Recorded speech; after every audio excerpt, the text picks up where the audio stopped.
Part 1. The Quiet Afternoon. It began, as so many English tragedies do, on a day that seemed far too lovely for death.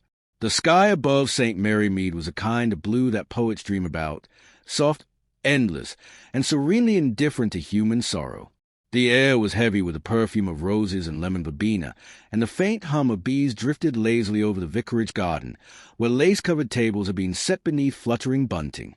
It was a day of the annual charity tea, a fixture of village life, as dependable as a church bell or the grocer's gossip. The vicarage lawn was dotted with parasols, teacups, and cheerful chatter. The proceeds, as always, were destined for the continued restoration of the church hall, a noble cause that had somehow managed to require restoration for 12 consecutive years. Among the many familiar faces was Miss Jane Marple, small, neat, and quietly unremarkable to the casual observer. She sat beneath the shade of a chestnut tree, her knitting needles moving in a steady rhythm that matched her thoughts. Her expression, as ever, was one of mild attentiveness, as though she was simply enjoying the sunshine and the hum of conversation. But behind those pale blue eyes, sharp as frost beneath spring flowers, Miss Marple was listening. Mrs. Bantry, presiding over the event in a broad straw hat, was laughing too loudly at her own jokes. Mr. Leonard Price, the grocer, was muttering about the scandalous rise in sugar prices. Mrs. Clegg, the postmistress, leaned in to tell anyone who would listen about a stranger she'd seen that morning, a man in a brown suit, not the sort one usually gets here. And near the rose trellis stood Mrs. Beatrice Harper, tall, elegant, and newly returned to St. Mary Mead after years abroad. She was a very picture of refinement, gloved hands, perfect posture, a faintly mysterious smile. People said her late husband had died in service, a vague phrase that could mean almost anything, and thus satisfied everyone. Miss Marple watched her discreetly over the rim of her teacup. There was something about Mrs. Harper's eyes, something that didn't quite belong to the tranquil afternoon. A flicker of unease, perhaps, or guilt, or fear. The music of small talk drifted around the tables like smoke. Someone laughed too shrilly. Someone else whispered too quickly.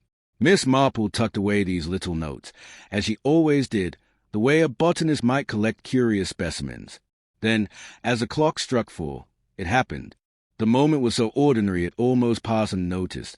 A pause, a stifled gasp, the clatter of china on grass. Mrs. Harper, in mid-sentence, faltered. Her teacup slipped from her hand and shattered against the table leg. For one dreadful instant, she stood motionless, eyes wide, as if she had seen something terrible behind the veil of daylight. Then she collapsed. The garden froze. Conversations died mid-word. Someone screamed. Dr. Jonathan Hayward, who had been inspecting the sponge cakes near the refreshment tent, rushed forward. He knelt beside the fallen woman, his brow furrowed with professional concern. "Water," he said sharply, quickly. But even as he spoke, his tone changed, softened, sank. Those who stood closer saw it in his eyes, the quiet, unmistakable realization that help had come too late. Mrs. Beatrice Harper was dead. For several seconds, no one moved. The vicar's wife stood pale and trembling, her teacup spilling onto the grass. A sparrow chirped somewhere in the hedge, absurdly cheerful. The air seemed to thicken, pressing down on the garden with unbearable weight. Miss Marple did not stay. Her knitting lay idle on her lap, her gaze resting not on the body, but upon the table before it, the lace cloth, the overturned cup, and the half-eaten scone beside it. A little crumb of cream clung to the silver spoon. By the following morning, the tragedy had woven itself into every conversation in St. Mary Mead. It is remarkable how swiftly rumor travels in a small English village. By breakfast, the word poison was whispered. By luncheon, it was repeated as fact. The police arrived from Much Benham. Inspector Graves, a brisk man with polished boots in a manner that made one feel vaguely guilty even when one wasn't. He questioned everyone, took statements, and frowned meaningfully over teacups. The vicarage garden, once the scene of laughter, now looked like the aftermath of a storm. Chairs overturned, napkins abandoned, a faint brown stain on the grass where tea had spilled. Miss Marple spent that morning in her own garden, watering her roses with a quiet precision that seemed, somehow, consoling. When her friend Mrs. Bantry hurried through the gate, she was visibly shaken. "Jane," she cried, You've heard, of course? They say she was poisoned. The inspector's questioning everyone, even poor Griselda. It's too dreadful for words. Miss Marple lowered her watering can, her eyes mild but thoughtful. Yes, she said softly. I rather thought it might be. But who would do such a thing? Beatrice Harper was liked by everyone. Well, nearly everyone. Miss Marple's mouth curved into a faint, sorrowful smile. That, my dear, is often where the trouble begins. That afternoon, she walked to the vicarage. Griselda Clement, young, pretty, and perpetually flustered, greeted her with evident relief. The drawing-room still carried the faint, sweet scent of roses from the previous day, though the atmosphere was far from fragrant. "Oh, Jane," Griselda sighed. "The inspector's been dreadful. He kept asking whether I served the scones or the tea first, as though I'd remember such a thing. And then he hinted, can you imagine, that I might have confused the plates. I can imagine it perfectly," Miss Marple said gently, seating herself near the window. "It is the sort of question policemen must ask. It makes them feel they are making progress." Her eyes rested on the empty table near the window, the very table where Mrs. Harper had been sitting. It had been moved slightly since the previous afternoon, just enough to shift the shadows across the rug. Miss Marple noticed such things. She always did. "Tell me, dear," she asked quietly, "who baked the scones?" "Why, Mrs. Price, of course. She's made them for the fête every year since before the war. And Mrs. Harper, she enjoyed them, I think. Oh, yes, she adored sweets, so they reminded her of her childhood." Miss Marple nodded slowly. That is very often how memory betrays us. Outside, the church bell tolled the hour. Somewhere in the distance, a child laughed, a thin, bright sound that seemed quite out of place. Later that night, as the village settled into uneasy silence, Miss Marple sat by her window, her knitting untouched. The moonlight lay pale upon the thatched roofs of St. Mary Mead. The street below was deserted, save for the flicker of a single lamplight at the corner. She thought of Mrs. Harper, her grace, her laughter, and that fleeting tremor in her hand as she poured the tea. Beneath all the charm, there had been something else, a tension that did not belong in a woman at ease. Miss Marple had seen it before, many times. It was not fear of illness, or even fear of scandal. It was a fear of recognition, the dread that someone, somewhere, knew the truth. And as the night deepened, one quiet thought began to take root.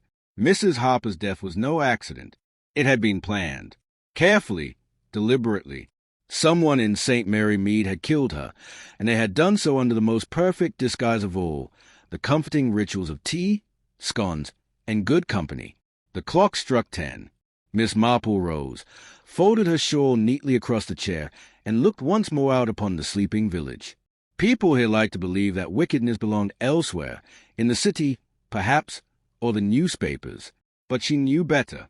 Evil, like ivy, grows quietly. It winds itself around familiar walls, thrives in sunlight as easily as in shadow, and when at last it breaks through, it does so with flowers. Part 2. Whispers over teacups. The following morning in St. Mary Mead arrived cloaked in soft drizzle. The kind of fine English rain that seemed to settle rather than fall, persistent enough to dampen the roses, but not the spirits of those who depended on gossip to brighten the hours between breakfast and luncheon. Miss Marple, neat as ever in a pale grey cardigan, was placing a small vase of primroses on her breakfast table when the telephone rang. It was Mrs. Price Ridley, with a voice sharp enough to slice through the fog. "Have you heard the news, Miss Marple? About poor Arthur Bentley?" Miss Marple's tone, calm and faintly distracted, concealed a flicker of interest. "No, my dear, I can't say that I have." "Well, he was found in his study last night. Quite dead, I'm afraid. And the doctor says it wasn't natural causes. I always said that man's habits would catch up with him some day." Miss Marple thanked her politely and hung up, though her expression grew thoughtful. She looked out the window where rain dripped steadily from the thatch of the cottage next door. Death rarely came to St. Mary Mead without a whisper first passing through the hedgerows. But this was sudden. Within the hour, the village was alive with speculation. At the bakery, Mrs. Weatherby declared it must have been heart failure, all that brandy after dinner. At the post office, young Tommy Briggs whispered that the police had already been to the Redfern Arms, looking for someone who'd been seen near the Bentley house around dusk. By midday, tea tables across St. Mary Mead were clinking with china and theory, and in Miss Marple's own parlor, the kettle hissed and sang as she prepared for her morning caller, Mrs. Clement, the vicar's wife, whose concern for propriety was nearly as famous as her sponge cakes.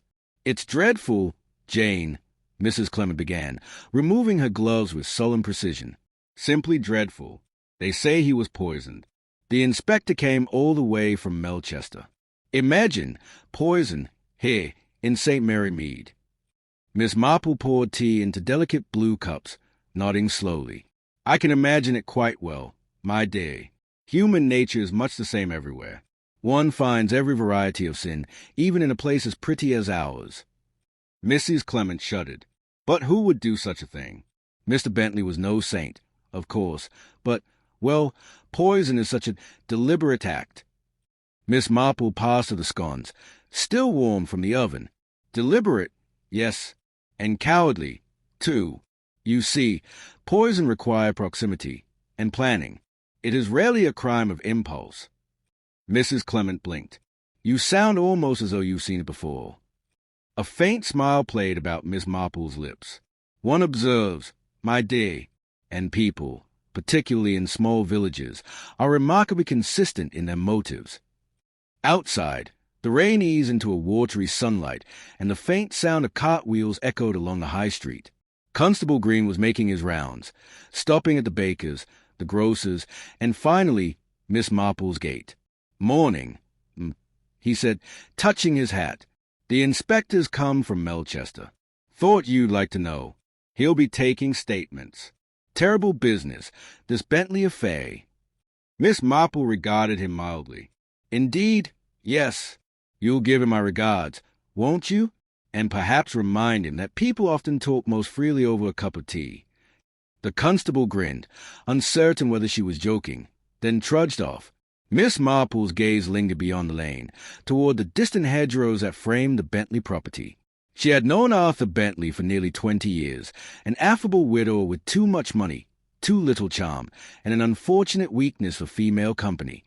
He had also been a man who prided himself on knowing everyone's secrets. By late afternoon, the village was holding its collective breath. Inspector Creighton, a square-shouldered man with a sort of brisk manner that suggested he trusted evidence more than intuition, had begun his interviews. He visited the Bentley house first, where Mrs. Mildred Dent, the housekeeper, received him in a trembling state. She described how she'd found her employer slumped over his writing desk, the remains of a half-eaten scone beside him in a teacup still warm. "From the same pot you made for him?" Creighton asked. "Yes, sir," she stammered. "I made it just after supper." He said he fancied a bit of comfort before bed. "I took it in to him, and when I came back to clear it—" Her voice faltered. Creighton examined the scene with methodical precision, but something about the teacup bothered him. It was delicate china, mismatched with a saucer, something no housekeeper as meticulous as Mrs. Dent would ever permit. He made a note of it. That evening, the vicarage was lit by soft lamplight when Mrs. Clement returned from a round of parish visits. She found Miss Marple seated by the fire, knitting with serene determination. "My dear Jane," she began, "you will never believe it. They say the poison was cyanide." Miss Marple did not look up. "Cyanide? How very old-fashioned, though terribly efficient." Mrs. Clement lowered herself into the chair opposite. "The whole village is in shock. But they say the inspector is quite certain it came from that cup of tea. Imagine, murder by tea." Miss Marple allowed herself a faint sigh. "It's remarkable, isn't it, how something so innocent can be turned to wickedness in the wrong hands. Tea, the great English comfort, transformed into a weapon." Her needles clicked softly. Mrs. Clement leaned closer. "You think it was someone he knew, don't you?" Miss Marple smiled gently. "My dear, one doesn't poison a man one doesn't know. But the question is, which of his acquaintances preferred him silent?" The next morning brought a small but important discovery. At the edge of the Bentley garden, hidden beneath the ivy by the gate, Constable Green found a crumpled napkin, faintly stained with what appeared to be tea, and inside it, a broken fragment of a china cup. Inspector Creighton examined it, puzzled. "We found one cup and saucer in the study, both from the main tea set. This piece isn't from the same pattern." "Could be someone brought their own cup," the constable suggested. Creighton frowned. "No one brings their own cup to tea, Green. Not unless they've got something to hide." By midday, whispers had turned to suspicions. Mrs. Bantry swore she'd seen Mrs. Dent argue with her employer only days before. The butcher's wife claimed to have spotted Mr. Bentley's niece, Clara, visiting from London, slipping away from the house that very evening. Miss Marple, meanwhile, went about her day with tranquil composure, a quiet presence at the post office, a polite listener at the grocer's. But behind her gentle blue eyes, thoughts were arranging themselves like pieces of puzzle. She had seen too much of human folly to jump to conclusions. Yet one thing was clear. Whoever had poisoned Arthur Bentley had done so not in haste, but in cold, deliberate calculation. And perhaps, Miss Marple thought as she buttered a scone that evening, with just a touch of satisfaction. For revenge. That night, the rain returned, steady, rhythmic, washing over the cobblestones of St. Mary Mead. And in the quiet of her small parlor, Miss Marple set aside her knitting and reached for her teacup. Her eyes, sharp despite their softness, flicked toward the newspaper folded beside her. A headline read, "Local businessman found dead, poison suspected." She sipped slowly, her voice no more than a murmur. Tea, scones, and murder, they do seem to go hand in hand. Outside, the wind sighed through the village lanes, carrying with it the faint echo of a secret yet to be revealed. Part 3. The Uninvited Guest. Morning sunlight broke across the rooftops of St. Mary Mead, its gentle warmth disguising the unease that had settled over the village. The postman, usually greeted with waves and cheerful chatter, now found doors opening only a crack, eyes peering out, curious but cautious. News of Arthur Bentley's poisoning had spread beyond the hedgerows, reaching as far as Melchester and beyond. Miss Marple, who had long ago learned that the best way to hear the truth was to appear not to be listening for it, walked her usual path to the grocer's. She carried her basket, nodded to old Mrs. Bantry trimming her rose bushes, and paused briefly at the notice board by the church, where someone had pinned a clipping from the Melchester Chronicle. Police investigate shocking village death. Businessman Arthur Bentley found dead by poison. Beneath the headline, in smaller print, sources suggest the deceased had numerous personal entanglements. Miss Marple's brow furrowed slightly. Personal entanglements. Indeed, the paper had managed to be both discreet and utterly revealing. At the grocer's, Miss Hartnell was already holding court by the sugar sacks. "Mark my words," she said in a voice just loud enough to carry. "It's always the quiet ones. That housekeeper of his never said more than 2 words to anyone. You can't trust silence. That's what I say." Miss Marple accepted her change, her expression polite but unreadable. "And yet," she murmured gently, "one might argue that those who talk too much often reveal less than those who say nothing at all." Miss Hartnell blinked, uncertain whether she'd been contradicted or complimented. Miss Marple offered a mild smile, adjusted her gloves, and continued toward home. But as she turned the corner by the vicarage, she noticed a motor car unfamiliar to the village, sleek, black, and polished to a mirror sheen. A London vehicle, without question. Outside the Bentley house, a young woman stepped out, drawing curious glances from every window along the lane. She was tall, elegant, and dressed in mourning black, but her composure was brittle, like porcelain under strain. Miss Marple paused at her garden gate, watching with quiet interest as Inspector Creighton greeted her on the Bentley doorstep. "Miss Bentley," the inspector said, "I appreciate your coming down from London. We have a few matters to discuss regarding your uncle's affairs." Clara Bentley inclined her head coolly. "I'm sure you do, Inspector, but you'll find I know very little about his personal life. My uncle and I were not close." "Nevertheless," Creighton said evenly, "you arrived the night before his death." She met his gaze. "I was invited. I have the letter." Miss Marple's fingers, resting lightly on her basket, tightened just slightly. An invitation, sent by a man dead within 24 hours. Interesting. Later that afternoon, Miss Marple's tea table was once again in service. This time, her guest was Mrs. Clement, flustered, breathless, and brimming with information gleaned from the morning's parish rounds. "My dear Jane, the niece has arrived, Clara Bentley. Such a striking girl, though with rather a sharp look about the eyes. They say she worked in London, something in fashion, perhaps." Miss Marple poured her tea with calm precision. "London changes people," she said quietly.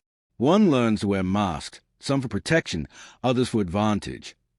Mrs. Clement leaned forward. "Do you think she had reason to harm her uncle?" Miss Marple looked out the window toward the distant silhouette of the Bentley house. "Reason, perhaps. Opportunity, quite possibly. But what interests me most is something else entirely." "What's that, Jane?" "The letter. If she was indeed invited, someone else must have known she was coming." At the Bentley house, Inspector Creighton was discovering how elusive the truth could be.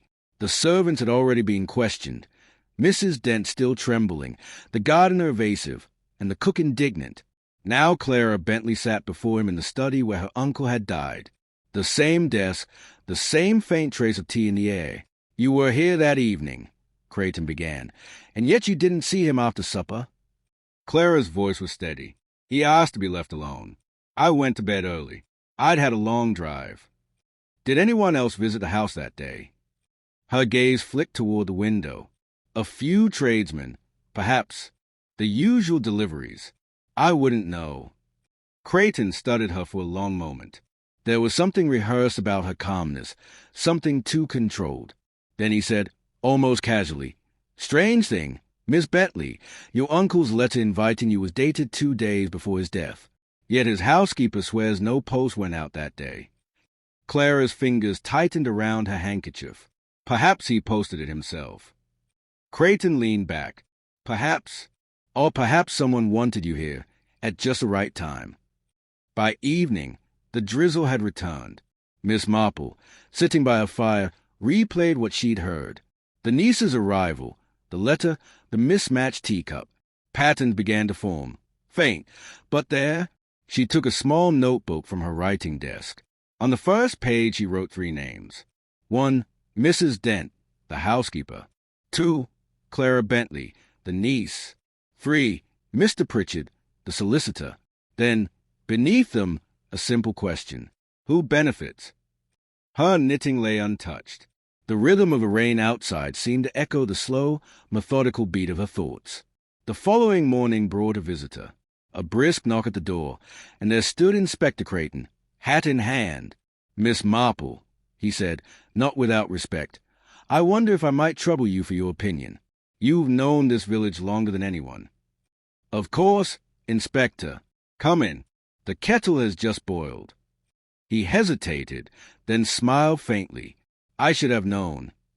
They sat across from one another, steam rising between them. Creighton outlined his theory, that the niece had come to demand money, had quarreled with her uncle, and poisoned his tea in anger.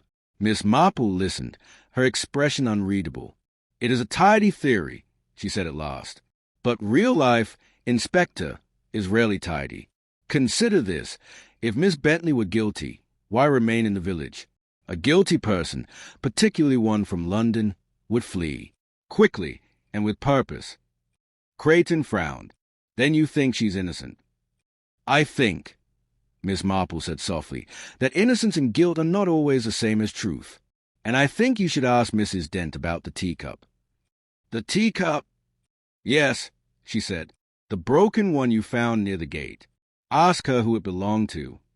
That evening, as darkness fell over the village, the Bentley house glowed faintly behind drawn curtains. Inside, Mrs. Dent was in the pantry, her hands trembling as she polished the silver. Inspector Creighton's earlier visit had unsettled her, his questions, his quiet insistence that she identify the cup fragment. "It wasn't from our set," she had said. "It belonged to someone else." "Who?" he'd asked. But she'd shaken her head, eyes darting toward the door. "Now, alone," she whispered to herself. "I can't say it. I can't." A floorboard creaked behind her. She turned sharply, but saw nothing. And then, from somewhere in the house, the clock chimed 8. Across the lane, Miss Marple set down her teacup. Her expression was calm, but her eyes were distant, watching, waiting. Somewhere beyond the stillness of the evening, she sensed movement, the kind of subtle shift that came just before a secret revealed itself. The kettle began to whistle softly on the stove, but she didn't move to pour. Instead, she murmured under her breath, as though speaking to an unseen presence in the room. People do the strangest things for love, for fear, and for money. But when tea and scones turn deadly, it's usually not greed that pulls the trigger. She paused. It's pride. Outside, thunder rolled softly across the horizon, the promise of a storm to come. And within the quiet houses of St. Mary Mead, hearts beat faster, secrets stirred, and one pair of hands, trembling and desperate, reached once more for a teacup that had already killed once before. Part 4. The storm breaks. Rain came to St. Mary Mead like confession too long withheld.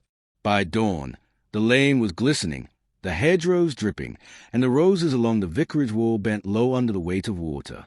The church bells tolled faintly through the mist, though whether for morning service or something more solemn, one could not be sure.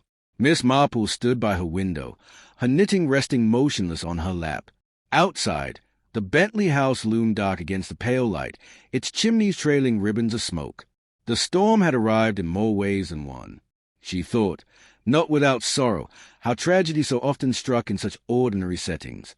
A cup of tea, a plate of scones, a quarrel whispered behind lace curtains. These were the instruments of English murder, neat and devastating. At 8:30, Inspector Creighton returned to the Bentley house. His mood was sour, his shoes slick with mud. Mrs. Dent greeted him at the door, pale and hollow-eyed. "I told you everything I know, sir," she said, voice trembling. "You told me almost everything," Creighton corrected. "But not quite." He followed her into the kitchen, where the air smelled faintly of lavender polish and something else. "Faye, you said the broken teacup didn't belong to the household," he continued. "You said it belonged to someone else." "Who?" Mrs. Dent's fingers twisted in her apron. It was from the vicarage set, sir. One of Mrs. Clement's cups. I recognize the pattern." Creighton's brows drew together. "The vicar's wife? How would her china end up here?" "I don't know, sir, but I found the piece near the garden wall the night before it happened. I thought it best not to mention." "Not to mention?" Creighton snapped. "Woman, this is a murder inquiry." She flinched, tears threatening. "I was afraid, sir. Things weren't right that night. There was a visitor. Someone came after dark." "Who?" She hesitated, voice dropping to a whisper. "I didn't see his face. Only his coat, long and dark, like a city man's. He spoke with Miss Clara in the garden." The inspector's pen hovered mid-note. "Clara Bentley met someone that night." "Yes, sir, and they argued." By mid-morning, the village was buzzing like a hive struck by a stick. Word of the mysterious visitor spread in quiet tones between the bakery and the post office. Every face wore the same expression, a mix of curiosity and relief that, for once, it might not be one of their own.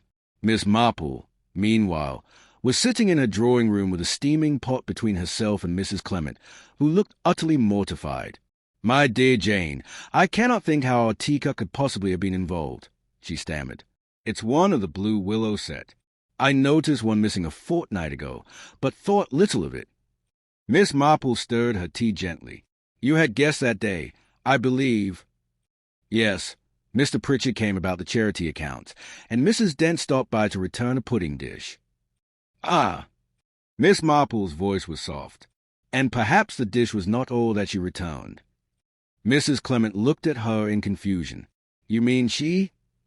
"I mean," said Miss Marple gently, "that people often exchange more than crockery when they visit. Words, glances, sometimes even things they should not have taken." The vicar's wife sighed. "Oh, Jane, how dreadful all this is. Poor Mr. Bentley. And to think it all began with tea." Miss Marple smiled faintly. So many tragedies do. By afternoon, the rain had thinned to drizzle. Inspector Creighton, still unconvinced by village gossip, made his way to Miss Marple's cottage. He was greeted not by suspicion, but by the smell of lemon polish and a quietly crackling fire. "I wondered when you'd come," Miss Marple said, her tone mild. Creighton raised an eyebrow. You seem to know everything before I do, Miss Marple. Oh, not everything, she replied modestly. Only the sort of things one learns from keeping one's eyes open. He took the chair opposite her. We've confirmed Mrs. Dent's story. There was a visitor that night. We've also found a glove by the back gate. Expensive, men's leather, London make. Miss Marple nodded. And I suppose Miss Bentley claims not to know to whom it belongs. She says she was alone all evening. Miss Marple's eyes twinkled faintly. That may be true, after all, depending on one's definition of alone. Creighton frowned. Meaning, she said gently, that solitude of the heart is far more dangerous than solitude of the body. I believe your Miss Bentley has been keeping company with someone she ought not to. Creighton leaned forward. You think this man poisoned Bentley? I think, Miss Marple said, that Mr. Bentley was not the intended victim. He froze. What do you mean? Poison, she said softly, is such an intimate thing, Inspector. It's rarely used in anger, more often in desperation. If Miss Bentley was meant to drink that tea, but her uncle took it instead. She let the sentence trail off. Creighton stayed into the fire. You think she was a target? Miss Marple gave a small, knowing nod. I think someone wished to silence her, perhaps to stop her revealing something. Something about that visitor. That evening, the storm broke in earnest. Lightning flared over the rooftops. Thunder rolled like judgment, and the village lanes ran like little rivers. Inside the Bentley house, Clara paced before the hearth, her hands shaking. A letter lay open on the desk, the same desk where her uncle had died. It was written in a firm, masculine hand. If you speak of what you saw that night, you will regret it.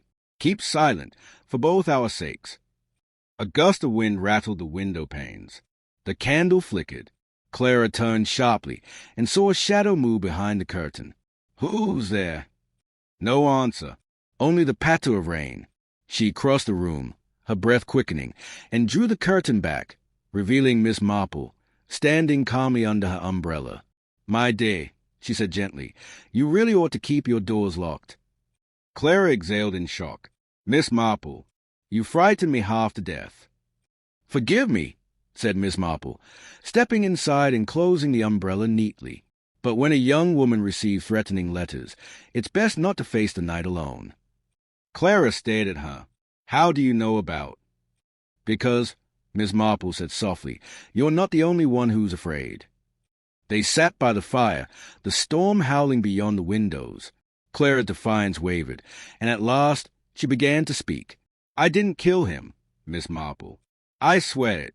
But there was a man, my uncle's partner, Charles Linton. He came that night. He wanted money, documents, I don't know what. Uncle refused. They quarreled. And you? I left. I didn't want to be part of it. But later, I heard shouting, and when I returned, my uncle was dead. Miss Marple's eyes were kind but steady. And the visitor fled. Yes, I never saw him again. Until now, said Miss Marple. Clara looked up sharply. What do you mean? The glove, Miss Marple said simply. A London glove, belonging, I think, to your Mr. Linton. And the teacup fragment from the vicarage, it came from the day he visited there, posing as a charity donor. He has been in and out of the village for weeks, my dear, though no one knew his name. Clara covered her face with her hands. Then he killed Uncle Arthur. Miss Marple hesitated. Perhaps, but ask yourself, why use poison? Men like Mr. Linton prefer quicker means. No, my dear, the poison was here, much closer. The lightning flared again, flooding the room with white light, and in that instant, Miss Marple saw movement at the doorway. Inspector Creighton stepped forward, dripping rain, holding a paper in his hand. We've just intercepted a telegram sent from Melchester Station. It's signed Linton. Here's only 8:15 to London. Clara rose. Then go after him. Creighton nodded. We will. But Miss Marple, he paused, his voice low. You said the poisoner was close. Who do you mean? Miss Marple turned toward the fire, her expression unreadable. "The one person who handled both cups," she said softly. "The one who cleaned the teapot, wiped the tray, and was never questioned because she seemed too timid, too ordinary." Creighton's eyes widened. "Mrs. Dent." "Yes," Miss Marple murmured. "Mrs. Dent. And if I'm not mistaken, Inspector, she's packing her bag right now." Across the lane, lightning cracked again, and in the small upstairs window of the Bentley house, a lamp flickered out. By the time Creighton and his men reached the kitchen door, the back gate stood open, swinging in the wind. The storm had passed, but its work was not yet done. Tea, scones, and murder, Part 5. The evening after the funeral hung heavy over St. Mary Mead. The church bells had long fallen silent, their toll replaced by the quiet scrape of chairs and the murmured condolences of those who had attended Mrs. Larkin's burial. The village, ever efficient in the face of tragedy, was already returning to its routine of tea, gossip, and speculation. Yet beneath that delicate lace of civility, something darker thrummed, like the faint vibration of a wire drawn too tight. Miss Marple sat in her little drawing-room, the fire burning low, her knitting idle in her lap.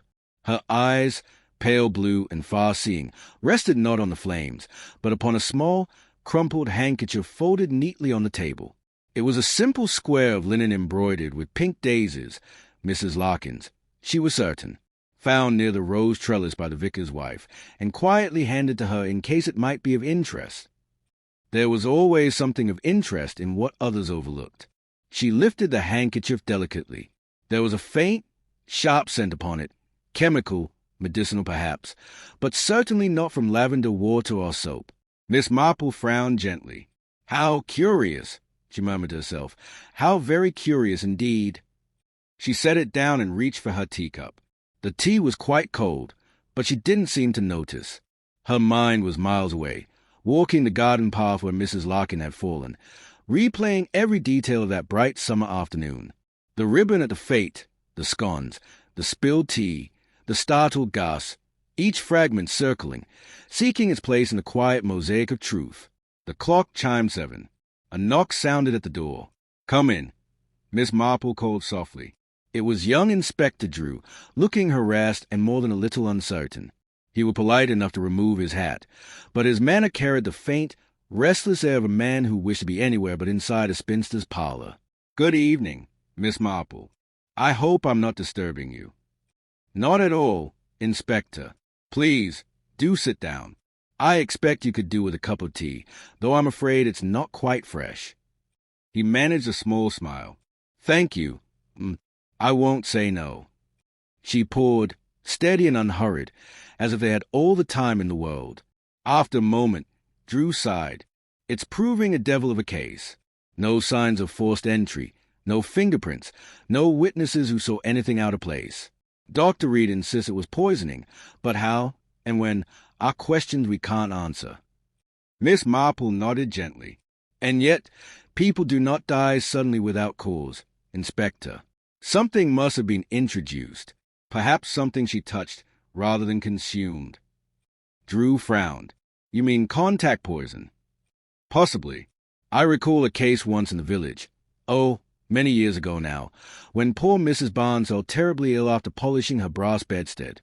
She'd mixed 2 perfectly harmless household solutions, you see, and the result was quite unfortunate. Such things are rarely considered." The inspector blinked. 2 substances, harmless apart, but deadly together. Miss Marple's eyes twinkled faintly. "Human nature, Inspector, is much the same. Quite tolerable in isolation, dangerous in combination." He looked half amused, half bewildered, as though uncertain whether she were jesting or lecturing. "You do have a way of putting things, Miss Marple." "It's merely observation," she said, resuming her knitting. "I always find people rather easier to understand in chemistry." The next morning, the village was awash with fresh gossip. Some said Mrs. Larkin had taken her own life. Others whispered about jealousy or a hidden affair. The postmistress swore she'd seen young Mr. Trelawney arguing with the deceased near the flower tent only days before. Miss Marple listened to it all with quiet patience, sorting the useful from the fanciful. By noon, she had made up her mind. Carrying a small wicker basket, she set out for the fête grounds. The bunting still hung limply in the damp breeze, and the grass was trampled and brown where the stalls had stood. The air carried the faint scent of earth and sugar, both sweet and sad. Near the edge of the lawn, she paused. A small scrap of green satin lay half buried in the soil. She stooped and retrieved it. A ribbon fragment, prize ribbon, by the look of it, and tied to it, a tiny metal pin used to fasten it to a rosette. For a long moment, Miss Marple simply stood there, the wind brushing her hat, her eyes distant and thoughtful. Then, without a word, she slipped the ribbon into her basket and turned back toward the lane. That evening, Miss Marple took tea with the vicar and his wife. The conversation began with the usual village pleasantries, but soon drifted, as all things did that week, toward Mrs. Larkin's death. "I can't help feeling," the vicar's wife said softly, "that the poor woman was frightened of something. She was so nervous that day, so unlike herself." Miss Marple nodded. "Yes, fear leaves traces, my dear, little gestures, half-swallowed words. Did she perhaps say anything that struck you as peculiar?" The vicar's wife thought for a moment, only that she kept talking about something she needed to make right. "I assumed she meant the accounts for the Women's Institute." "Ah," said Miss Marple gently, "but one rarely confesses to wanting to make things right unless one has first done something wrong." The vicar looked alarmed. "You don't mean blackmail?" Miss Marple stirred her tea. "No, not blackmail. Something more intimate, perhaps. Guilt often hides beneath good works. I dare say Mrs. Larkin had some knowledge that troubled her, and someone else feared what she might reveal." The vicar's wife shivered slightly. "You make it sound so dreadful, Miss Marple." "Dreadful?" Miss Marple smiled faintly. "No, my dear, merely human. That night, the rain came down in earnest. It pattered against the window panes and drummed upon the roof, steady as a heartbeat. Miss Marple sat alone by her fire, knitting forgotten once again, her thoughts weaving a far subtler pattern than any made with wool. She considered Mrs. Larkin's movements on that final day, the people she'd spoken to, the objects she'd handled, the ribbon, the cup, the handkerchief. 3 small, ordinary things, and yet perhaps, together, they told a story. 2 substances, 2 halves of a single fatal whole. And only one person in St. Mary Mead would have had access to both. Her lips pressed together, faintly but firmly. "Yes," she murmured, "it would be him, wouldn't it? Pride always does lead the way." The clock ticked softly in the silence that followed. Then, rising with quiet decision, Miss Marple reached for her shawl and prepared to pay a late visit to a certain colonel who, she suspected, had far more to hide than he realized. Tea, scones, and murder, Part 6. The rain had softened to a mist by the time Miss Marple reached the colonel's cottage at the far end of the lane. It was a snug, respectable sort of house, the kind that spoke of quiet pride and habitual order. The curtains were drawn, and a faint light shone behind them, a steady glow, like the conscience of man who believes himself unassailable. Miss Marple paused a moment beneath the porch, straightened her gloves, and knocked gently. The door opened almost at once. Colonel Arthur Cartwright stood framed in the yellow lamplight, looking rather as he always did, well-brushed, upright, faintly pompous. Yet tonight there was a weariness about his eyes, a brittleness beneath the polish. "Miss Marple?" His tone was one of polite surprise. "Out rather late, aren't you? Come in, come in. Can't have you catching your death in this damp." "Thank you, Colonel. You're most kind." He led her to the sitting-room, a tidy, masculine place of hunting prints, pipes, and military trophies. A half-finished whiskey sat on the side table beside a stack of parish newsletters. "Now then," he said, "what brings you here this time of night? Don't tell me the vicar's started a new committee without asking me." Miss Marple smiled faintly. "No, Colonel, nothing of that sort. I'm afraid my visit is of a more serious nature." His expression changed slightly, only slightly, but enough.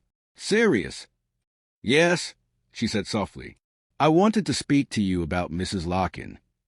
He turned away, adjusting a photograph on the mantel. "Ah, terrible business. That, shocking. Never thought something like that could happen here. Dreadful for the village." "Indeed it is," Miss Marple agreed. "And yet, Things rarely happen in isolation, don't you think? They are usually the end of a long chain of small human mistakes. He gave a short laugh, forced and brittle. You've always had a philosophical mind, Miss Marple. Oh, not philosophical, she corrected gently. Merely observant. He said nothing. Miss Marple's eyes rested briefly on the sideboard, where a spool of green satin ribbon lay beside a stack of old fate programs. The colonel noticed a glance and shifted slightly, as though to obscure it. You were very kind, she continued quietly, to lend your expertise to the fête again this year. I understand you managed all the prize ribbons yourself. That's right. I've done it for years. And you also oversaw the refreshments tent for a time, when poor Mrs. Bantry was called away. He stiffened, just for a few minutes. Someone had to keep things moving. Of course. It's always admirable to see such devotion to village life. There was a pause. The rain tapped softly on the windows. The clock on the mantel ticked once, twice.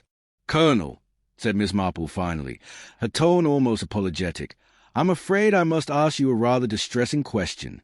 You see, I believe Mrs. Larkin was poisoned, not by accident, but quite deliberately, and I believe the method was a clever one. 2 substances, each harmless on its own, but fatal when combined.